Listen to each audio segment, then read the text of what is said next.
పని పని అతను వాళ్ళ ఇంట్లో పనివాడు. ఓకే. అతను వచ్చి ఎక్కడెక్కడ ఈ అమ్మాయి లావణ్య డ్రగ్స్ పెడుతుంది అనేది నా దగ్గర ఉంది అని చెప్పి అతను ఫోన్ చేసి చెప్పాడు. పట్టాపురం పోలీస్ స్టేషన్లో ఒక ఎఫ్ఐఆర్ నమోదైంది. ఓకే. ఏంటది అని చెప్పి ఆ కంప్లైంట్ మొత్తం తెప్పించుకొని ఆ కంప్లైంట్ దాన్ని ఆయన అడగలేదో మరి లేకపోతే ఏం చేశారు. మొత్తానికి జనరల్గా లాయర్ అంటే ఏదో రకంగా క్లయింట్ని గెలిపించుకోవాలి, న్యాయం ఉన్నా లేకపోయినా అనే టైప్లోనే ఉంటారు చాలామంది. తర్వాత ఇంకోటి ఏంటంటే ఆ నెక్స్ట్ రోజు ఒక ఆడియో లీక్ ఒకటి వచ్చింది. కొన్ని ఎవిడెన్సెస్ నాకు జస్ట్ కామెంట్స్ నుంచి దొరికాయి. ఇంటర్వ్యూలో చూస్తూ పోతుంటే కింద కొంతమంది కామెంట్స్ పెట్టారు. ఓకే. రాజ్ తరుణ్ విషయంలో పని అతను వాళ్ళ ఇంట్లో పనివాడు. ఓకే. అతను వచ్చి ఎక్కడెక్కడ ఈ అమ్మాయి లావణ్య డ్రగ్స్ పెడుతుంది అనేది నా దగ్గర ఉంది అని చెప్పి అతను ఫోన్ చేసి చెప్పాడు. ఫస్ట్ కామెంట్ వస్తే కామెంట్ తర్వాత నేను పర్సూ చేయడం జరిగింది. తర్వాత అక్కడి నుంచి జరగడింది. తర్వాత ఆయన ఎవిడెన్స్ అన్ని పట్టుకొని చూపించాడు ట్విట్టర్. సో ఇలా కొన్నిసార్లు మనకి కామెంట్స్ నుంచి వస్తాయి, కొన్నిసార్లు ఇన్స్టాగ్రామ్లో మెసేజెస్లో వస్తాయి, కొన్నిసార్లు అవుట్ ఆఫ్ ఇంట్రెస్ట్ నేను పర్సూ చేస్తాను ఎక్కడ ఏంటి అనేది.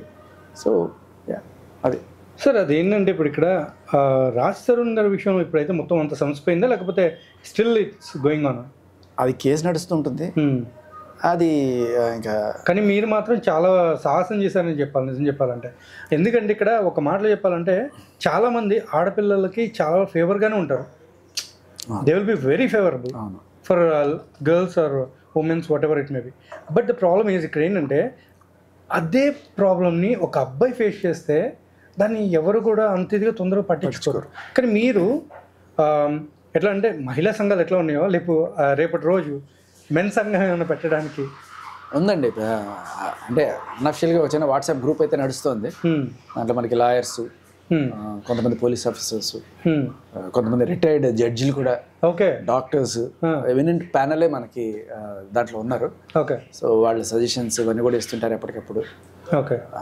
సో మీరు రెగ్యులర్గా ప్రతి ఒక్కరితో కూడా బాగా టచ్లో ఉన్నారు.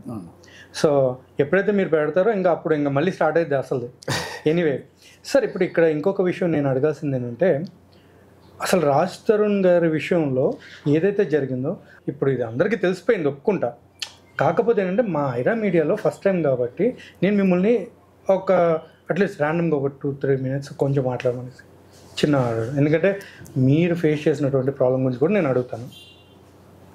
సో నేను అప్పుడు రాజ్ తరుణ్ నాకు మామూలు క్యాజువల్గా మీరు నన్ను ఇంటర్వ్యూ చేసినట్టే నేను ఒకసారి ఎఫ్ఎంలో ఆయన ఇంటర్వ్యూ చేశాను. ఓకే. ఎప్పుడైనా గెస్ట్గా పిలిచేవాళ్ళం, మా వినాయక చవితి పండాలకి వాటికి గెస్ట్గా పిలిచేవాడు.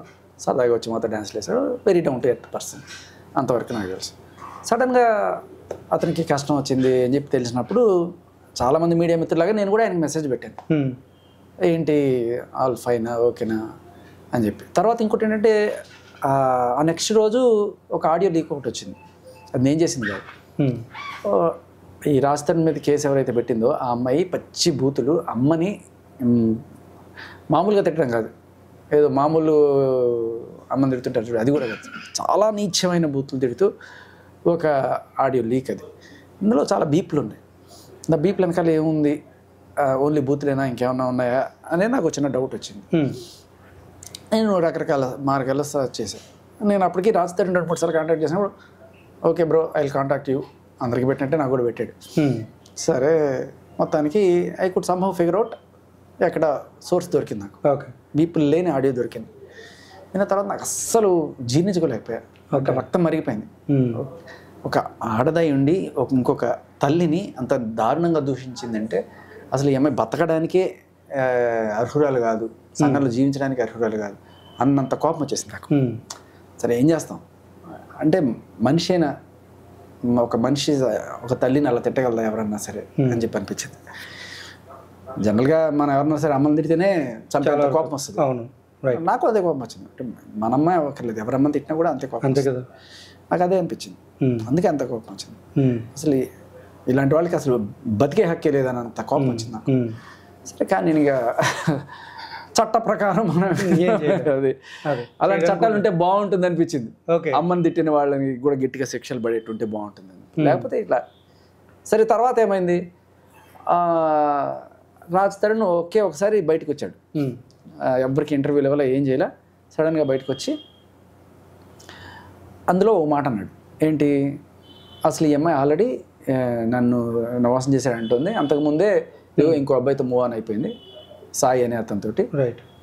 అతని మీద పెళ్లి చేసుకోమని చెప్పి ఇట్లాగే నా మీద పెట్టినట్టే కేసు పెట్టింది, కావాలంటే చూసుకోండి.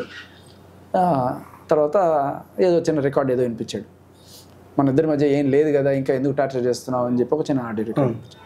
అంతే, ఈ రెండు వినిపించేసి వెళ్ళిపోయాడు. తర్వాత ఎవరు అడిగినా ఏమీ చెప్పట్లేదు. సో ఏదో ఇట్లా చూపించాడు ఫోన్లో, ఇట్లా కంప్లైంట్ ఇచ్చి చూడండి అని చెప్పి. అంతే, ఎవరు దాన్ని పట్టించుకోలేదు. నేను దాన్ని జూమ్ చేసి అన్నీ చూసుకొని ఆ ఎఫ్ఐఆర్ నెంబర్ ఏంటి ఏం దొరకట్లా, ఏం చేసినా దొరకట్లేదు. నేను చాలాసార్లు అలా నాకు ఇలా చూపించిన టీవీలో చూపించిన వాటి నుంచి నేను చాలా ఇన్ఫర్మేషన్ తీసుకుంటా.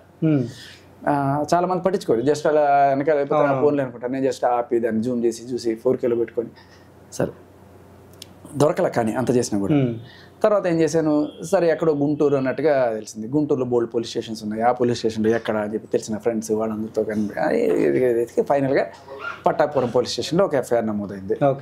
ఏంటది అని చెప్పి కంప్లైంట్ మొత్తం తెప్పించుకొని ఆ కంప్లైంట్ దాన్ని అన్నీ కూడా తీసుకొచ్చి అది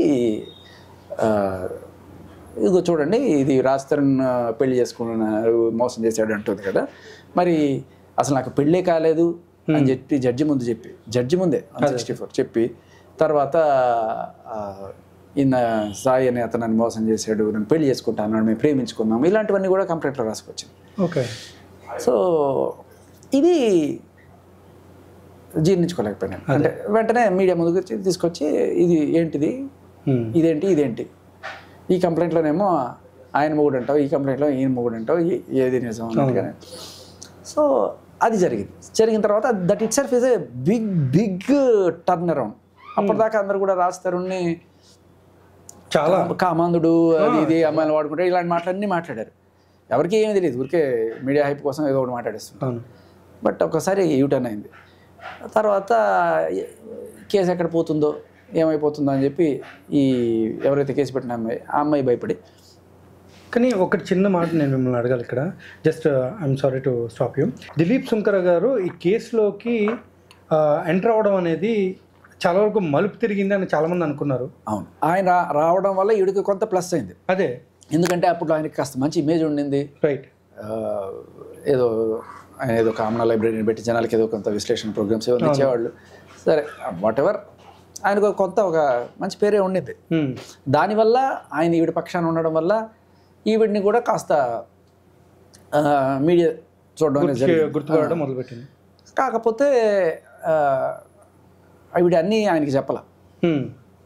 తర్వాత ఆయన అడగలేదో మరి లేకపోతే ఏం చేశారు. మొత్తానికి జనరల్గా లాయర్ అంటే ఏదో రకంగా క్లయింట్ని గెలిపించుకోవాలి, న్యాయం ఉన్నా లేకపోయినా అనే టైప్లోనే ఉంటారు చాలామంది. సో అదే జరిగింది. అంటే ఇప్పుడు అందులో ఉన్న కుక్కలను కూడా పట్టించుకునేవాడు కాదు, ఆ పిల్ల కుక్కల్ని చాలా ఇదిగా చూసుకునేది. అలాంటిది కుక్కలను చాలా ఇది అంటే అలా కుక్కల విషయం మీద చాలా వరకు జరిగింది కదా అలా చూసుకుంటే.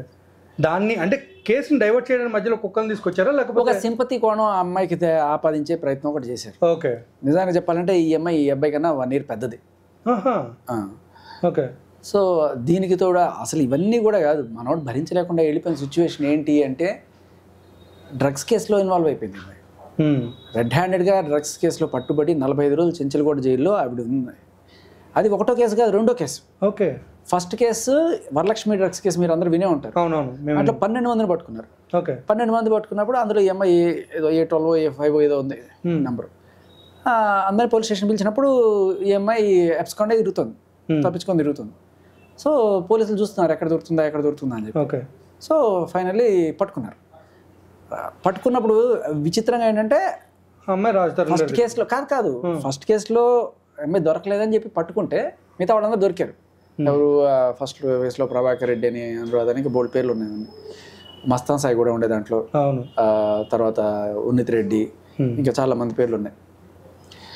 సో ఆ లిస్ట్లో ఈవిడ పేరు కూడా ఉండే. బట్ అందరూ వచ్చారు, సంజయ్ చెప్పుకున్నారు, వాళ్ళు బయలు తీసుకున్నారు, బయటకు వచ్చారు. బట్ ఇవి మాత్రం తప్పించుకొని తిరుగుతుంది.